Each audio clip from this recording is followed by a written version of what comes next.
गुरुमुखों, श्री गुरु महिमा में कथन किया है कि सतगुरु वचन से उपजे ज्ञाना बिसो बिसवे हो कल्याणा। अर्थात सतगुरु वचन की पालना करने से अंतर के सब भेद खुल जाते हैं और 100% यानी निश्चय ही गुरुमुख का कल्याण होता है। एक बार हमारे हृदय सम्राट परम वंदनीय श्री श्री 108 श्री परमहंस सद्गुरु दाता दयाल जी श्री पंचम पातशाही जी महाराज के पावन दर्शन के लिए 4 सज्जन श्री आनंदपुर धाम में आए। जब सबने माथा टेक लिया तो उनमें से एक सज्जन से श्री गुरु महाराज जी ने पूछा, क्या बात है, आप बहुत उदास दिखाई दे रहे हैं। उसी समय उन सज्जन की आंखों में से आंसू बहने लगे। वे श्री चरणों में नतमस्तक हो गए और रूंधे कंठ से विनती की, आज तक मैंने केवल सुना था, लेकिन आज देख भी लिया कि आप दिलों की जानते हो। क्योंकि वे सज्जन किसी कारणवश बहुत परेशान थे और जूँ ही अंतर्यामी श्री गुरु महाराज जी ने अपनी शीतल वाणी में उनसे पूछा तो उन्होंने अपने हृदय की सब व्यथा श्री चरणों में निवेदन कर दी। महापुरुष तो किसी को भी दुखी देखकर द्रवित हो जाते हैं और उसे सुख शांति की प्राप्ति का मार्ग बता देते हैं।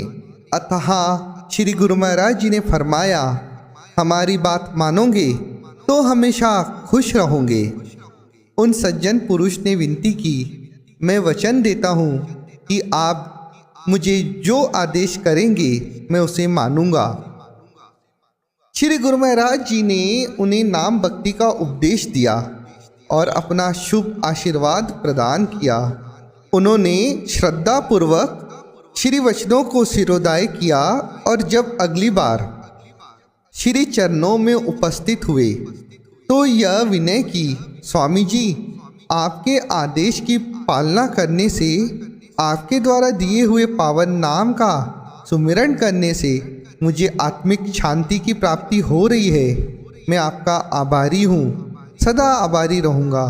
इस प्रकार श्री गुरु महाराज जी का आभार व्यक्त करते हुए उन सज्जन पुरुष ने भविष्य में भी श्री वचनों की पालना करने का संकल्प लिया।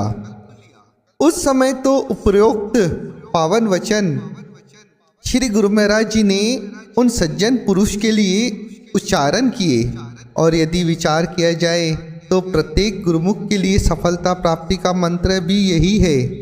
जैसे श्री गुरु महिमा में वर्णन है, गुरु की आज्ञा माने जोई ताको विघन न लागे कोई। अर्थात जो कोई भी सद्गुरु की आज्ञा को मानता है, उनके वचनों को अंतर में धारण करता है, उन पर आचरण करता है, उसे जीवन में किसी भी प्रकार की कभी कोई रुकावट नहीं आती। इसलिए विचारवान कहते हैं कि महापुरुषों के वचनों की पालना तो जड़ चेतन सभी करते हैं।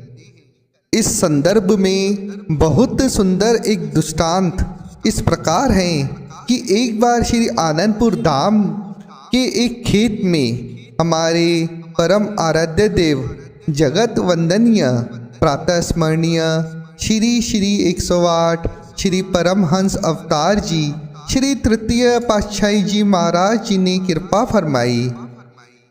उस खेत में सेवा करने वाले भक्त जी ने खेत में उपजे हुए टमाटरों का एक टोकरा श्री चरण कमलों में भेंट किया। श्री गुरु महाराज जी ने फरमाया, इतने छोटे छोटे टमाटर। भक्त जी ने विनती की, स्वामी जी, इस बार फसल अच्छी नहीं हुई। श्री गुरु महाराज जी ने फरमाया, खेत के किनारे खड़े होकर खेत और पौधों को हमारी आज्ञा सुनाओ कि अगली बार टमाटर बड़े बड़े होने चाहिए। भक्त जी श्री चरणों में नतमस्तक हुए और खेत के किनारे पहुंचकर जोर जोर से कहने लगे कि हे खेत और पौधों, श्री गुरु महाराज जी ने यह आज्ञा फरमाई है कि अगली बार टमाटर बड़े बड़े होने चाहिए। उसके बाद भक्त जी स्वयं भी पहले से भी अधिक परिश्रम करके खेती करने लगे। समय आने पर मोटे मोटे टमाटर तैयार हुए। उन्हें टोकरे में भरकर भक्त जी ने अपने सिर पर रखा और उसे भेंट करने के लिए श्री चरणों में पहुँचे। उस समय श्री गुरु महाराज जी के पावन चरण कमलों में कुछ गुरुमुखजन माथा टेक रहे थे। भक्त जी ने जब मोटे मोटे टमाटरों से भरा हुआ टोकरा भेंट किया तो उनकी आंखों से अश्रुधारा निरंतर बह रही थी। उन्होंने श्री चरणों में माथा टेकते ही यह विनती की कि स्वामी जी, यह सब आपकी ही कृपा है। तो श्री गुरु महाराज जी ने टोकरे में से एक टमाटर उठाया, बहुत ही प्रेम से भोग लगाया और उन भक्त जी को देते हुए फरमाया, वाह जी वाह, अब यहाँ से जाकर खेत और टमाटरों के पौधों को हमारा यह संदेश भी सुना दो कि हम बहुत खुश हैं।